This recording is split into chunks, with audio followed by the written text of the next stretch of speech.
Good evening to all employers. My name is Rosana Bimari. I'm 35 years old from Isabela, Philippines.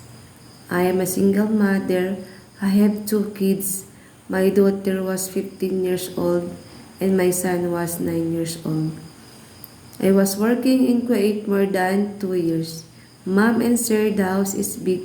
Have 5 bedroom and 5 family member. One elderly, 2 adult, 2 kids, ages 5 and 1 years old. I do household chores with the Indian maid to helping the work each other. And also I will take care the 2 kids and car washing. My second employer is in Oman and I am finished contract. Mom and sir, the house is big. 3 bedroom and 5 family member in the house. 1 adult, 4 children, ages 15, 13, 9, and 5 years old. I do household chores to prepare their needs to go in the school. And I am cleaning, washing, cooking, laundry, ironing, and car washing.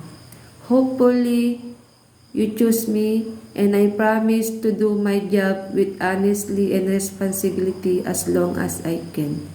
Mom and sir, don't worry, your children, I treat them as my own. Thank you and God bless.